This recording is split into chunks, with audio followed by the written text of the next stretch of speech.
지금은 우리 마지막 때라고 하죠. 여러분, 역사의 주인이 하나님이신 줄을 다 여러분들은 믿으시죠? 그리고 그 역사가 바로 이 성경에 기록되어 있고, 이 성경의 역사대로 지금 세상이 흘러가고 있고, 알파와 오메가이신 예수 그리스도가 시작하신 주님이 마지막 끝도 준비하고 계신 그 마지막 때 저와 여러분이 살고 있는 것을 여러분 인정하십니까? 이 성경에 쌓인 이 징조들을 보면 너무나 분명하게 예수님이 오실 때 일들이 기록되어 있습니다. 그 마지막 책이 바로 요한계시록이고, 사람들은 많이 어려워하고 난해하고 힘들어하지만, 그러나 좀 깨어있고 지각있고 기도하면 하나님이 이 책은 닫힌 책이 아니고 봉한 책이 아니고 열린 책, 이 말씀을 듣고 읽고 그 가운데 기록된 것을 지키는 자는 복이 있도다. 그래서 여러분, 이제 우리는 이 요한계시록을 많이 말해야 되고 또 들어야 되고, 또 주님이 이 메시지 속에서 우리에게 주시는 그 하나님의 명령을 지켜 행하는 자가 복이 있도다. 그렇습니다. 지금 읽은 요한계시록 11장은 요한계시록 22장 중에 딱 중간의 말씀입니다. 그 앞에 10장은 사도 요한에게 하나님께서 책을 주시면서 말씀을 주시며 받아 먹어라. 요한이 그 말씀을 받아 먹으니까 입에는 달지만 배는 쓰더라. 그런 그 말씀의 핵심이 무엇일까요? 그것은 10장에 그 종 선지자들에게 주신 복음의 말씀이며 또 하나님의 비밀이다. 복음의 말씀, 우리는 너무나 복음에 익숙하죠. 하나님이 세상을 이처럼 사랑하사 독생자를 주셨고 저를 믿는 자 멸망치 않고 영생을 얻으리라. 그 예수 그리스도의 십자가의 구속의 사건, 죽음과 부활, 승천과 성령을 보내심과, 그리고 그 성령님이 우리 인간을 성전 삼고 우리 영혼 속에 오셔서 우리의 영원히 함께 하시는 그 성령의 임받은 자 해하지 말라. 하나님이 그들을 지켜주시고 마지막 천국까지 인도하신다는 약속이 바로 복음입니다. 그 마지막 때 비밀, 그 비밀이 바로 요한계시록의 말씀이고, 이제 재림의 때에 일어날 일들이 바로 비밀들입니다. 그 비밀을 우리는 너무나 잘 알고 있죠. 그 비밀의 말씀대로 이 요한은 하나님의 계시를 받았고 그것을 앞으로 펼쳐질 일들을 쫙 기록을 합니다. 그 가운데 오늘 11장의 말씀은 두 증인이 등장합니다. 11장은 두 증인의 책입니다. 하나님의 능력을 받은 모세와 같은 또는 엘리야와 같은 물을 피로 변하게도 하고 하늘의 문을 열고 닫고 비를 쏟기도 하고 막기도 하는 그런 두 선지자, 두 증인이 등장합니다. 그때가 되면 이제 확실하게 복음의 능력이 무엇인가를 전 세계 모든 사람이 볼 수 있도록 이제 마지막 추수입니다. 이제 극과 극으로 갈라집니다. 알곡과 쭉정이, 참과 거짓, 양과 염소, 오른쪽과 왼쪽, 아멘과 노멘. 할렐루야. 아멘. 이렇게 이제 갈라지는 때, 그 갈라지는 역사가 바로 오늘 하나님의 측량이다, 이렇게 기록했어요. 측량. 오늘 요한에게 이제 이 성전, 그리고 그 성전 안에도 안뜰과 바깥뜰, 이런 단어가 등장하고 있죠. 이스라엘의 성전은 이제 그 성전 아주 바깥은 불신자들이 사는 세상이고요, 영적으로는 소돔과 고모라와 같은, 애굽과 같은 그런 곳이고요. 이제 성전은 교회죠. 이 교회 안에도 둘로 나눠 있습니다. 하나는 성전 안뜰과 성전 바깥뜰. 성전 바깥뜰을 이방인의 뜰이라고 합니다. 이방인들은 그 안뜰로 들어올 수가 없습니다. 구약시대에 성전은 헤롯 성전에 가보면 거기에 그 안뜰과 바깥에서의 경계 표시가 딱 있는데 거기 이렇게 써놨다고 합니다. 만약 이방인들이 이 성전 안뜰로 들어오면 죽는 줄 알아라. 안뜰로 들어가면 죽어요. 경계를 딱 만들어 놨습니다. 근데 오늘 이 성경에 그 성전 안, 교회 안입니다. 교회 안에도 두 종류가 있어요. 하나는 바깥뜰에 머무르는 자, 우리가 흔히 기도하거나 설교할 때 성전 마당 뜰만 받고 가는 자 없게 하여 주옵소서. 오늘 우리 가운데는 그저 예배에 와서 형식적으로 그저 예배 드리고 몸만 왔다가 땅만 받고 그냥 갑니다, 이런 분이 없으시길 바랍니다. 그런 사람들은 아예 측량을 안 해. 계산도 안 해. 측량이라고 하는 영어로 measure. 그 말은 뭐냐면 헤아린다. 그 말은 계수한다. 하나님이 세어본다. 하나님의 관심 속에 있다. 그러니까 세어보고 계수하고 헤아리고 또 그 예배를 바라보시고 연락하시고 교통하시고, 그런 사람들은 성전 안뜰에 있는 사람입니다. 우리가 로마서 8장을 공부하면서 그리스도 예수 안에 있는 자는 정죄함이 없나니 예수 안에 있는 생명의 성령의 법이 죄와 사망에서 이를 해방하였다. 그것이 바로 예수 안에 있는, 제가 이번에 몽골에 우리 몽골 국제 기독연합 신학교입니다. 거기에 이제 학생들에게 강의한 내용은 성령론입니다. 저는 조직신학 교수니까 성령론을 이제 가르치면서 그 핵심이 뭐냐 하면, 구약의 여호와 하나님은 밖에, 위에, 아웃, 그 멀리 계신 하나님, 하늘에 계신 하나님. 그런데 이제 마태복음 1장 21절에 아들이 육체가 돼서 이 땅에 오신 하나님, 그분은 우리 곁에, with God, 우리 곁에 계시다. 근데 요한복음 14장에 예수님이 하늘로 올라가시면서 하신 그 예언의 말씀의 핵심은, 너희들이 지금은 나를 볼 수 없지만 조금 있으면 나를 보게 될 것이고 조금 있으면 나를 만나게 될 것이다. 그리고 내가 다시 와서 나는 너에게 또 다른 보혜사를 보낼 것이다. 또 다른을 제가 여러분들에게 말씀드린 적이 있죠.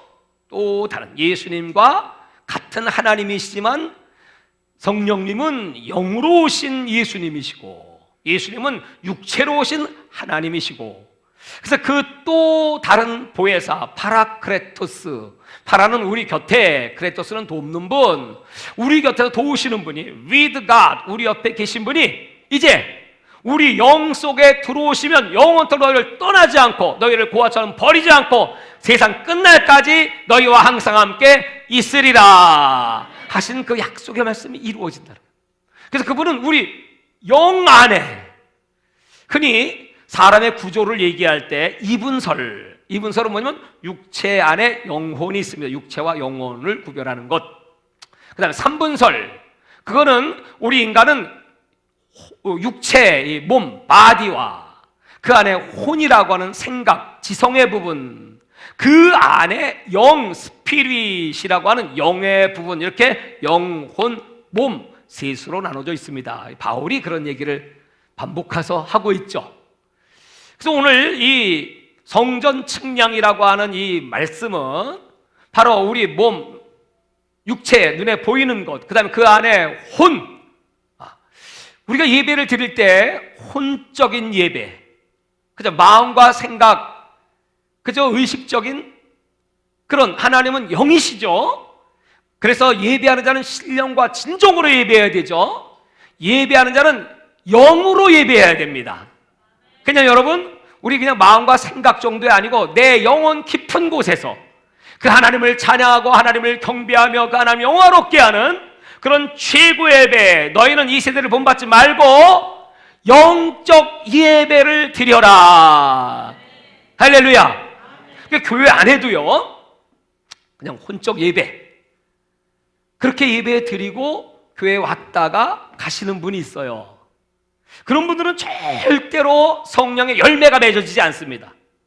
그런 예배에는요, 변화가 없습니다. 그분들은 흔히 종교인, 그냥 기독교인 그렇게 말하죠. 기독교인일 뿐입니다. 왜 수십 년 배도 변화가 없죠? 왜 그 사람의 마음과 행실에 성경에 회개에 합당한 열매를 맺어라, 그래서 도끼로 찍어버린다고 했는데, 성령의 사람은 성령의 열매를 맺어야 합니다. 그 9가지 열매가 왜 없죠? 그 속에 사랑이 없어요? 기쁨도 없어요? 온유함도 없고 충성도 없고 절제도 없고 아무 열매가 없어요. 그 사람은 그리스도인이라고 말할 수 없습니다. 그런 사람은 계수를 안 해. 하나님이 대형 교회들이 많습니다. 거기에 보면 이제 대개 섞여 있겠죠.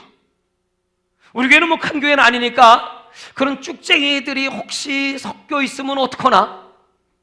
담임 목사인 저의 늘 기도지요. 알곡성도 되게 하옵소서, 영의 사람 되게 하여 주옵소서, 성령과 동행하게 하여 주옵소서, 이 영의 말씀이 내 영혼을 변화시키게 하여 주옵소서, 그래서 열매를 맺게 하여 주옵소서. 그 사람들은 항상 그 생각 자체가 영의 생각입니다. 로마서 8장 5절에 영의 생각은 생명과 평안이고 육의 생각은 사망이다. 그래서 여러분, 생각이 어떤 사람은 사망의 열매를 맺고 있고 어떤 사람은 생명과 평안의 열매를 맺고 있어요. 하나님은 그걸 지금 계수하신다는 거야. 그래서 성전 뜰 밖은 계산하지 마, 생각도 하지 마. 지금을 우리가 마지막 때, 또는 다른 말로는 계시록 시대라고 합니다. 계시록의 말씀이 너무나 확실하게 이루어지니까, 몽골에서 그 인터넷 뉴스를 보니까 동해 강원도에 큰 산불이 났다고 그래요.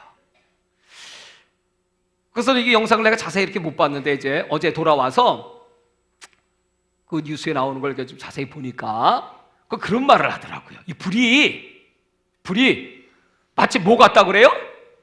비화, 에? 움직이는 불이야. 비행, 날라, 슉, 어떻게 뱀처럼 슉 날라, 이리 튀고 저리 튀고, 뭐 그 생생한 영상을 보니까 너무너무 무섭죠. 아니, 거기는 저 먼 동네 강원도고 우리는 여기 인천 쪽에, 부천 쪽에 있으니까 뭐 상관없나요? 그렇지 않잖아요, 여러분. 정말 뭐 임명사가 한 분이 이상을 떠났고 다친 분이 뭐 몇 분 되는 것 같은데, 정말 천만다행이죠. 물론 돌아가신 분한테는 안타까운 일이지만 말이죠. 많은 재산의 피해는 났죠. 그걸 보면서 정말 불은 무섭다, 이런 생각이 들죠. 그래서 화마라고 하죠. 화마, 마귀. 그걸 보면 그 배후에 사탄이 있고 그 사탄의 역사가 강력하게 그 불을 일으켜서 사람들을 막 죽이고 멸망시킨다. 제가 그걸 보면서 하나님, 이런 일이 있는 것은 마지막 때 분명히 성경은 노아 때는 물로 심판했지만 마지막 때는 불로 심판한다. 그 불의 심판이 어떤가 하면요, 요한계시록 8장 7절에 보면 거기 이제 7 천사가 나팔을 붑니다. 그 첫째 나팔이 바로 이 땅에 불이 쏟아져 내려오는데, 그 불이 수목과 땅, 나무들을 태우는 3분의 1의 지구상의 수목, 땅을 태우는 하나님의 심판이에요. 지금 뭐 3분의 1 아니죠. 뭐 동해안에 이제 일부 이렇게 지금 소실이 됐지만 말이죠. 그게 이제 앞으로 되어질 무서운 심판의 경고입니다. 그걸 보면서 우리 깨달아야 되겠죠. 하나님의 예언의 말씀이 이렇게 이루어질 것이고, 근데 요한계시록 16장 8절에 가면 거기는 7 대접의 심판이 쏟아집니다. 네 번째 천사가 대접을 쏟으니 그게 또 불의 심판인데, 그때는요, 그 불로 말미암아 앞에는 수목, 땅 3분의 1을 태우는 심판이지만 계시록 16장의 대접의 심판은 사람들이 다 죽어요. 어마어마한 사람 다 죽어. 그러니까 이 사람들이 너무 속고, 근데 신기한 건 회개를 안 해. 하나님을 원망을 해. 세월이 가면 갈수록 더 사람은 악하여지고 강팍해지고 하나님을 멀리하고, 그 사람이 지면에서 쓸어버리시는 겁니다. 그런 무서운 환난의 때가 준비되고 있다. 우리 하나님의 사람, 영의 사람들은 딱 보면 알잖아요, 그죠? 세상 돌아가는 거 신문을 보며 알고, 또 지금의 이런 여러 가지 정치적인 일, 세계 경제의 일, 종교 통합으로 가는 이런 역사들, 그리고 이제 불법이 횡행해서 다니엘서 7장 25절에 하나님의 법을 변개시킨다. 그러니까 동성애 이런 것들이 이제 합법이 돼버리고, 그걸 잘못됐다고 말하는 이 성경의 하나님 말씀을 전하면 그게 불법이 돼버려. 이런 무서운 사탄의 세상으로 변화되어 가고 있다. 지금 여러분 이런 것들이 하나님의 쌓인 일 여러분 깨달으십니까? 지금은 철저히 준비할 때야죠. 지금은 여러분 성전 뜰 밖에서 서성일 때가 아닙니다. 어떤 분들은 아주 하나님 앞에 예배 나올 때 작정하고 나와. 절대로 은혜 받지 않겠다. 절대로 예수를 내 안에, 내 영 속에 모셔드리지 않겠다.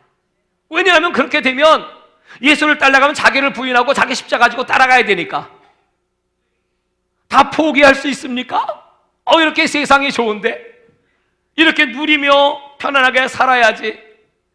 괜히 또 은혜 잘못 받았다가 하나님께서 말씀하시기를 아프리카 선교사 되라, 이런 얘기는 절대로 있을 수 없는 일이죠. 그래서 아주 은혜 받지 않기로 작정하고 부흥회를 해도 괜히 은혜 받았다가 또 털리는 거 아니야 이거? 뭘 털려? 다 하나님 거지.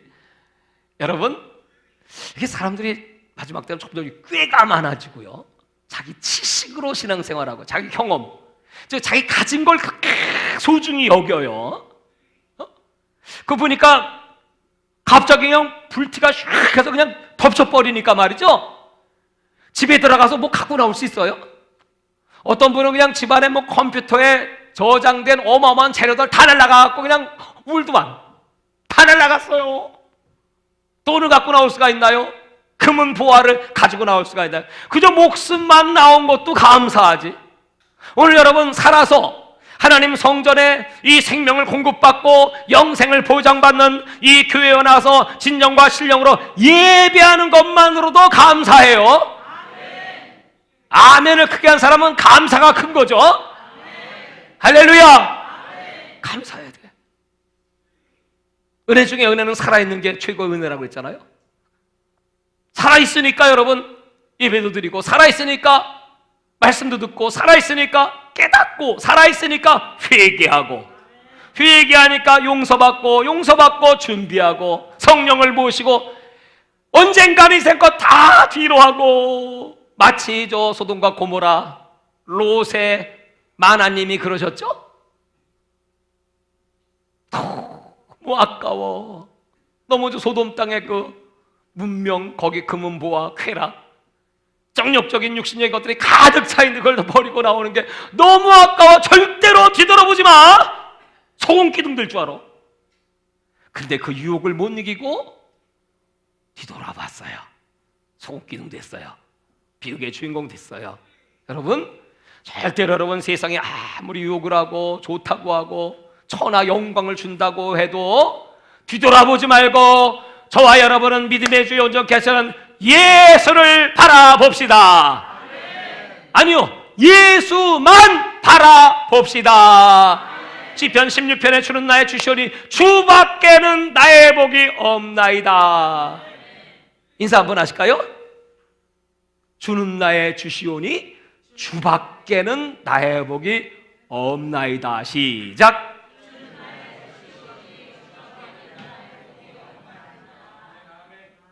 어떤 분은 또 이 마시는 추,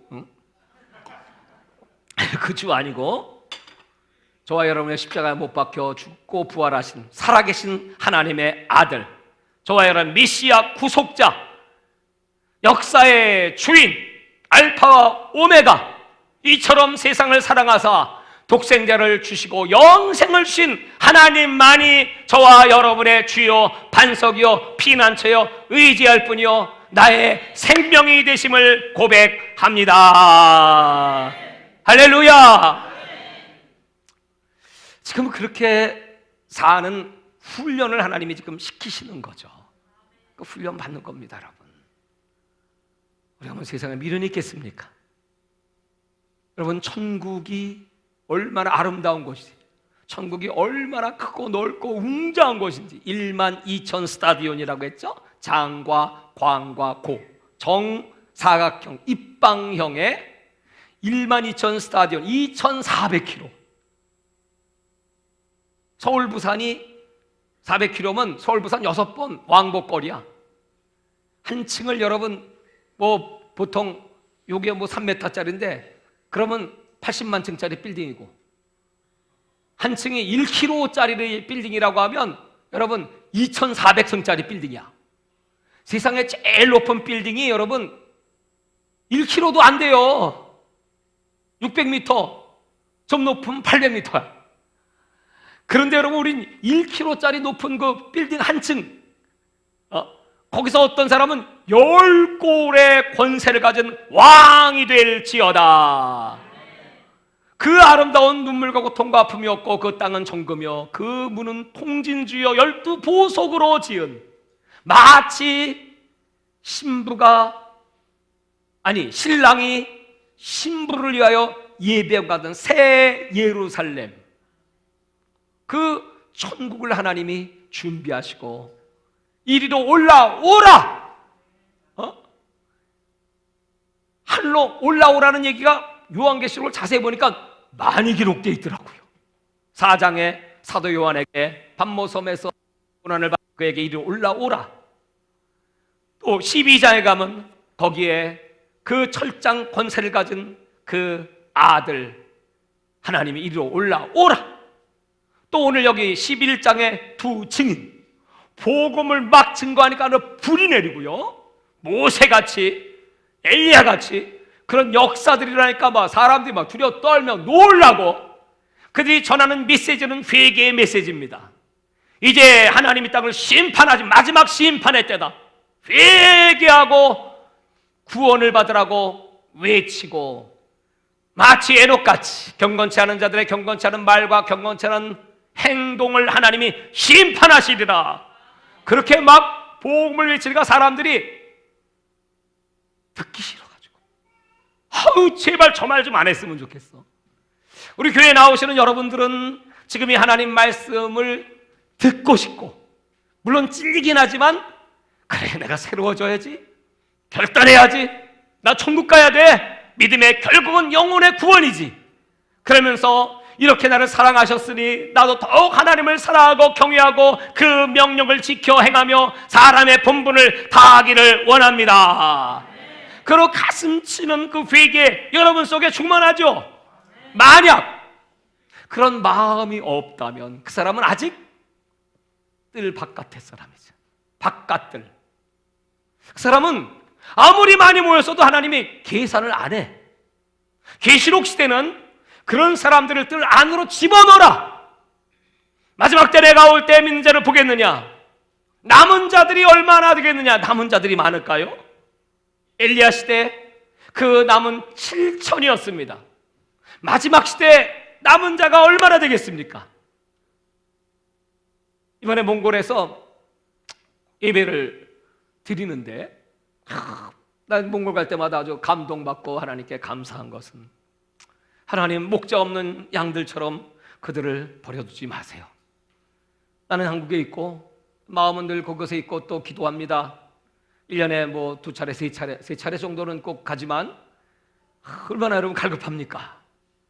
이번에도 가니까 그 울란바토르, 또 저 다르앙 북쪽에 또 중하라 이런 거 성도들이 몰려와요.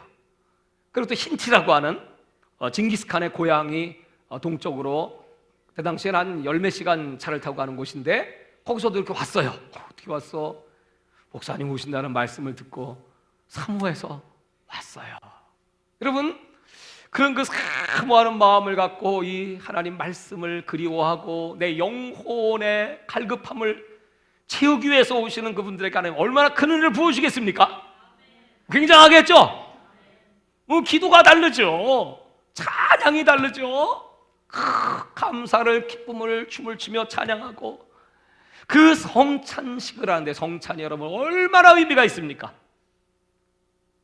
이번에 이제 우리 교회에서도 하고 또 우리 전 목사님 교회에서도 성찬식을 이렇게 하는데 보니까 말이죠, 그 성도들이 우리는 얼마나 큰 죄인입니까? 마태복음 15장에 예수님께서 여러분 우리가 먹고 밖으로 배설되는 이런 배설물보다 더 더러운 것이 있는데 그것이 바로 우리 마음의 생각 속에 나오는 것들입니다. 곧 음란과 정욕과 불법과 거짓과 그 모든 시기, 질투, 다툼, 이 죄악들이 우리 마음속 생산돼 밖으로 나오는 것이 더럽습니다. 여러분, 여러분의 육체를 멸할 수 있는 저 마귀를 두려워하지 말고 여러분의 육체와 함께 영혼까지 지옥불에 멸하시는 하나님을 두려워하시기를 바랍니다. 그 하나님 앞에 마음을 찢고 통회하고 회복하며 나 같은 죄인을 구원하시기 위하여 아들이 십자가에 죽으셨고 오늘 성찬은 그 아들이 자기 몸을 찢어 내 살을 먹고 내 피를 마셔라. 내 살을 먹는 자 영원히 배고프지 아니할 것이며 내 피를 마시는 자 영원히 목마르지 아니하리라. 네가 내 안에 내가 네 안에 거하면 무엇을 구하든지 원대로 이루어 주리라. 그분이 이렇게 전하고 더럽고 지옥 형벌받아 마땅한 저와 여러분을 위하여 몸짓고 피 흘려 내 속에 성령으로 임마누엘 들어오시겠다고 하니 어찌 그분을 영접할 수가 있겠습니까?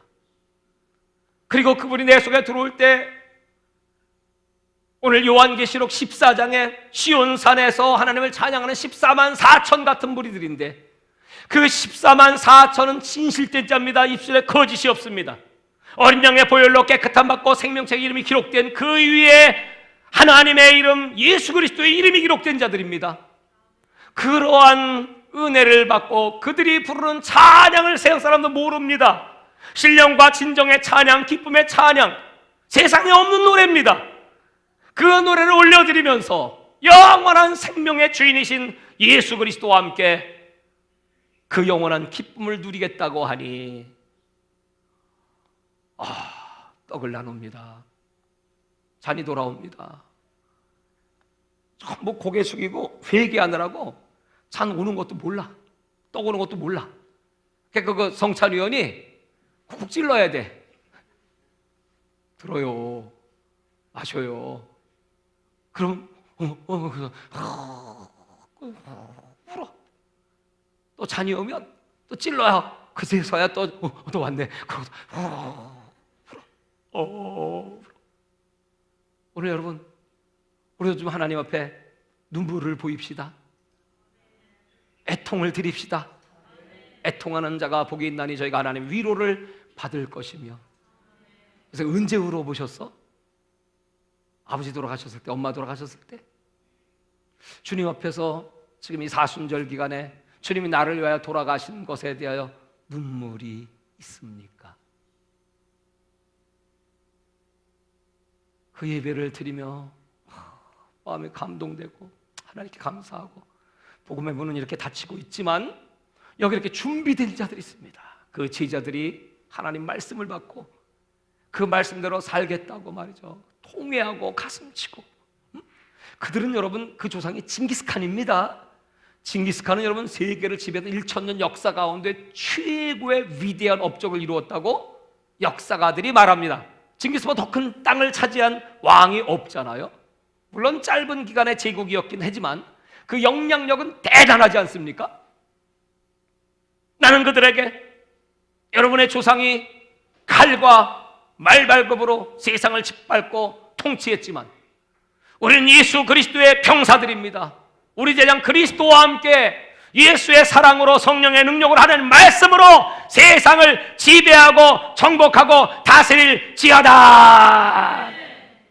그들은요, 이 개척심 또는 도전정신이 아주 강력합니다. 그 피그, DNA가 있어요.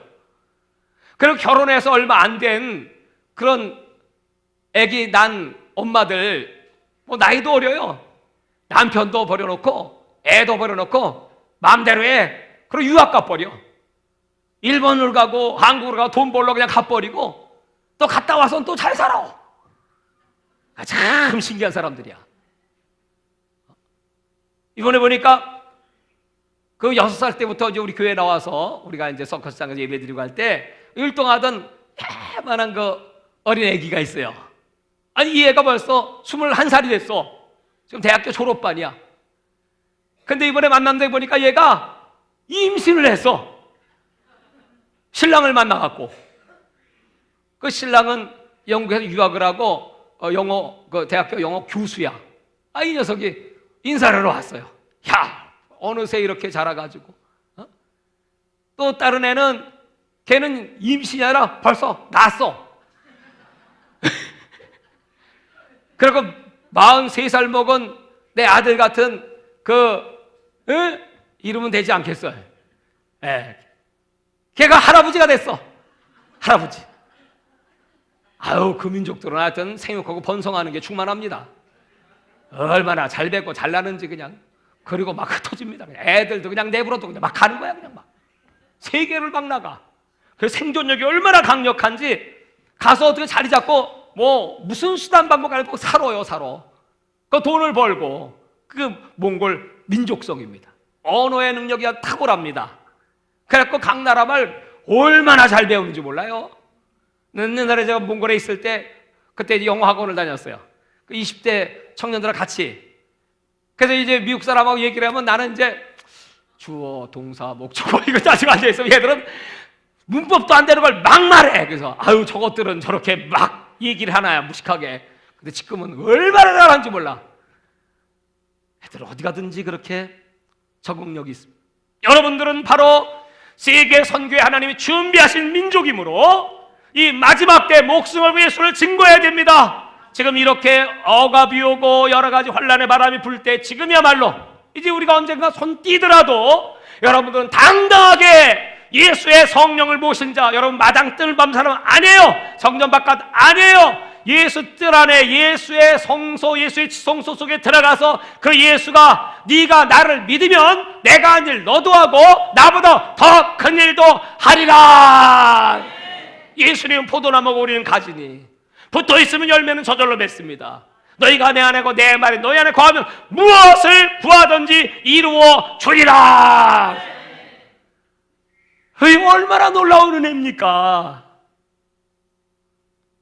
그 하나님이 살아계시고 저와 여러분 속에 오셔서 내가 너를 버리지도 않고 떠나지도 않고 영원히 너와 함께 하리라. 이런 사람들 하나님은 계산하시오, 계수하세요. 지금도 뚫어지게 여러분을 쳐다보고 계시고 여러분 마음과 생각을 생명책에 다 기록해 놓고 있어. 행위책에 하늘나라 가면 생명책, 거기 여러분의 이름이 있고요, 이기도 딱 있습니다. 거기 여러분의 이름이 있겠죠? 그 다음에 그 옆에 행위책이 있죠?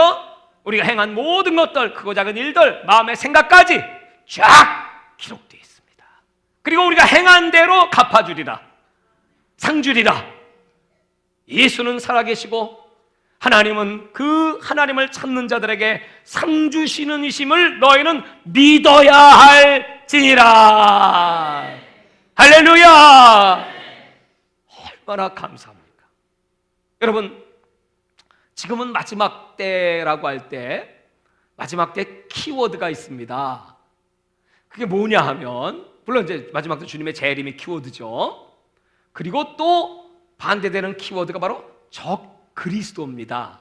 그러니까 적그리스도가 등장한다. 이제 요한계시록 오늘 11장에 이제 두 증인이 등장하고, 지금 청량은 바깥에 있는 자들을 빨리 안으로 집어넣으라. 그러니까 알곡 만들어라 이거예요. 쭉쟁이는 쭉쟁이는 그냥 불에 타 죽는 수밖에 없어. 다시 태어나야 알곡돼. 오늘 물과 성령으로 거듭날지어다. 또 왼쪽과 오른쪽, 왼쪽은 빨리 오른쪽으로 가야 돼. 오른쪽은 예수의 상징입니다. 또 다섯 처녀, 미련한 다섯 처녀와 지혜로운 다섯 처녀.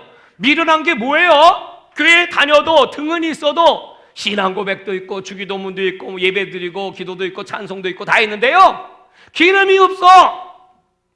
기름, 성령의 충만함이 없어. 사랑이 없어. 하나님의 경외함이 없어. 믿음이 없어. 이게 여러분, 미련한 다섯 처녀는요, 신랑 오실 때 기름이 있어야 신랑을 맞이하지. 그거 사러 가는 사이에 신랑은 오시고 문은 닫히고 나는 너희를 도무지 알지 못하노라. 그러니까 이 미련한 처녀들은 빨리 이 성전 안뜰로 들어간다는 건 기름 준비하시기를 주의 이름으로 축원합니다. 그래서 참된 그리스도인으로, 알곡 성도로 마지막 계시록은 그 체격을 빨리 만들어. 그런 자들에게 하나님은 인을 빵 친다는 거예요. 성령의 인. 그 인받은 자, 요한계시록 7장에 14만 4천의 이스라엘 12지파의 12,000명씩 그들이 하나님의 인받습니다. 그리고 요한계시록 9장에 보면 황충이, 무적행의 문이 열리고 황충, 마귀 귀신떼들이 무적에서 올라와. 샥 올라와. 이제 지금이 그러기 직전입니다. 이게 이제 올라와서 무슨 일 합니까? 계시록 13장 1절에 보면 바다에서 짐승이 올라와. 이게 적그리스도입니다.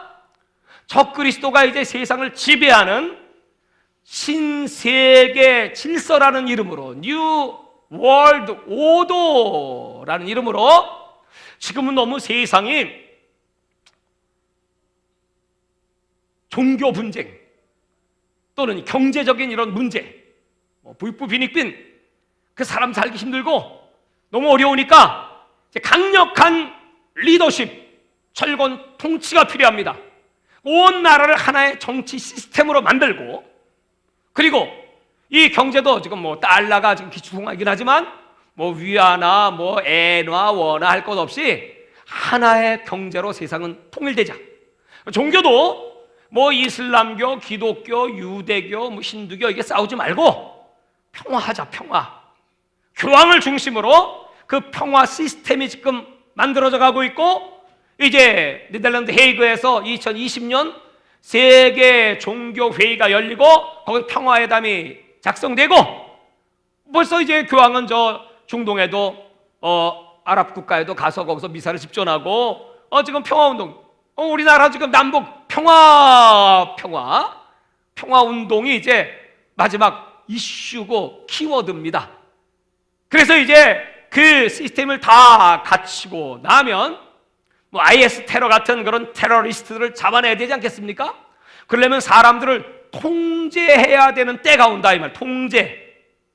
지금을 4G 시대라고 해요. 지금 우리 스마트폰 4G 스마트폰.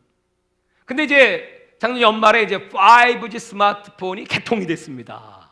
삼성을 비롯해서 이제 세각처에서 박차를 가해서 그 5G 시대가 열리는데, 그것을 이제 제4차 산업혁명 시대다 이렇게 말합니다. 다 초연결 시스템이 이제 전 세계 쫙 하나로 연결이 됩니다. 모든 제품, 컴퓨터, 가전제품, 자동차 뭐 할 것 없이 다 연결 쫙 전 세계. 이제 그걸 통제하고 그 초연결의 핵심 기술이 5G입니다. 5G는 4G라고 하는 시점이 얼마나 빠릅니까, 여러분? 몽골에 가면 인터넷이 굉장히 느려요. 사진 하나 올리는 것도 한참 걸려. 근데 우리나라는 여러분 얼마나 빨라요? 3G가 영화 한 편을 다운로드, 보통 영화 한 2시간 정도 하면 다운로드 받으려면 3G는 16분 정도 걸립니다. 근데 이제 4G 시대가 되니까 영화 한 편 다운로드 받는 시간이 13초야. 그게 빨라졌어. 굉장한 거죠. 근데 5G, 예를 들어 핸드폰 지금 막 출시되죠? 그걸로 다운로드 받으면 여러분 얼마나 걸릴까? 0.8초. 0.8초면 영화 하나가 딱 그냥 들어와 버려. 그래서 4G보다 이 5G는 속도가 20배 빠르고 반응 속도는 50배 빠르고 데이터는 100배야. 그것만 있으면요, 손 안에서 세계 다 손에 잡고, 그 하나만 있으면, 그거 하나를 이제 인공지능, AI, 그 인공지능이 발달되어 그걸 딱 연결을 시켜버리면요, 전 세계 모든 인간들 데이터가 다 들어와요. 어디 가서 뭐 하는지, 이 사람의 체형, 혈액형, 이 사람의 재산 상태, 은행 잔고, 이 사람이 어디 갔다 뭐 했는지 다 알아. 그러면 그냥 한 번에 통제가 다 끝나버려. 그래서 그 시대를 빅브라더의 시대라고 합니다. 빅브라더, 통제. 버지의 시대가 감시의 시대라면 이제 통제, 그 안에서 그걸 탈피할 수가 없어요. 그래서 미투 운동이 한참이죠. 미투 뭐죠? 나도 네? 이제 그런 시대가 오면 자동으로 미투지. 이런 최첨단의 핸드폰을 가져야 되고, 그런 시스템을 멀리하고는 살아갈 수 없는, 경제도 할 수 없어. 이제 그게 이제 몸 안으로 들어오면 그게 표가 되는 겁니다. 이마나 오른손에 짐승의 표. 그 말은 짐승의 통제, 컴퓨터의 통제. 세상 임금, 세상 왕, 적그리스도 정부, 신세계 정부, 그 통치자의 통제를 받아야 산다. 사람은 다 미투, 그래야 살지, 매매를 하지. 어떻게 살겠어요, 여러분? 요한계시록 13장입니다. 성경은 미래를 말하고 있고, 하나님은 미래를 준비하라고 말하고 있고, 우리는 어떻게 해야 됩니까? 다 졸며 잘세. 예수님께서 마지막 때 마태복음 4장 45절이죠. 교회가 뭐 하는 곳입니까? 깨어있는 곳입니다. 깨어있는 종들이 해야 될 일은 무엇입니까? 때를 따라 양식을 나누는 겁니다. 때를 따라 양식을 나누는 종은 충성되고 지혜로운 종이니 그에게 이 모든 것을 더하여 주리라. 왜 하나님이 저보고 막 가라는 거예요? 인도네시아를 다녀왔잖아요. 시베리아를 다녀왔습니다. 대만도, 금년에 대만도 갔다 왔습니다. 여러 나라를 하나님이 이렇게 지금 보내시면서, 다음 주에는 이제 필리핀입니다. 산페르난도 체육관 집회입니다. 그 다음에 이제 멕시코입니다. 하나님이 빨리 다니면서 이 복음을 전하고 마지막 때를 준비케 하고, 지금은 시간이 그렇게 우리에게 많은 것 같지 않습니다. 왜냐하면 이 요한계시록의 그 예언의 말씀들이 이루어지는 속도를 보고 지금 되어지는 일들을 보면 너무 확실하고, 너무 성경의 예언이 너무 생생하게 이루어지는 현장 앞에 적그리스도 등장합니다. 안 하나? 안 왔으면 좋겠지. 예수님 그냥 더디 오시면 좋겠죠?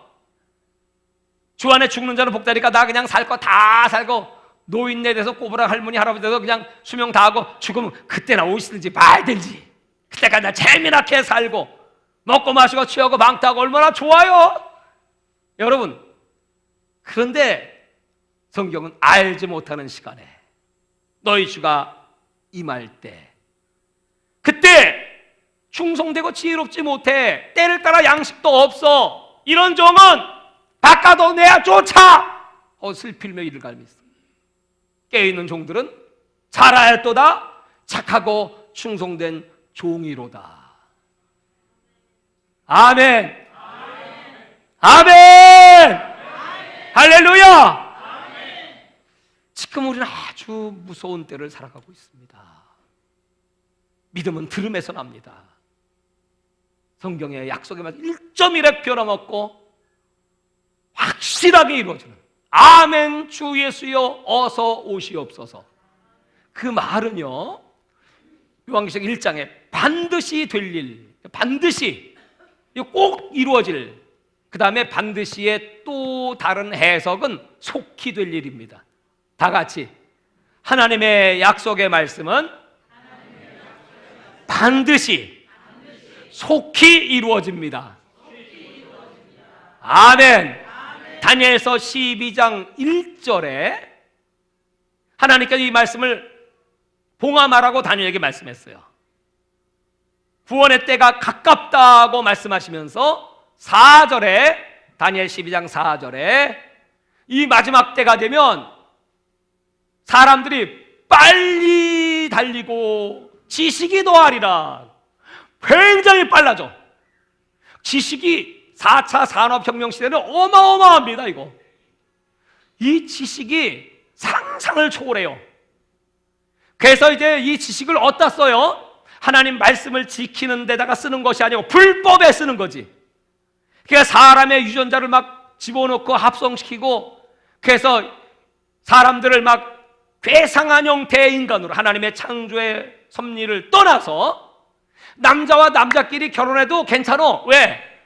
애는 하나 만들면 되니까. 정자 뽑아서 어떻게 만들어 드릴까요? 얼굴은 이렇게 생기게 해주시고요, 성격도 좀, 나는 좀 더러우니까 성격도 좋은 성격도 만들어 주시고요, 키가 내가 작아 좀 큰 놈 좀 만들어 주시고요, 뭐 딸은 이렇게 이쁘게 해주시고요, 그렇게 유전자를 합성해 가지고 사람을 만들어내, 동물을 그렇게 만들어내듯이.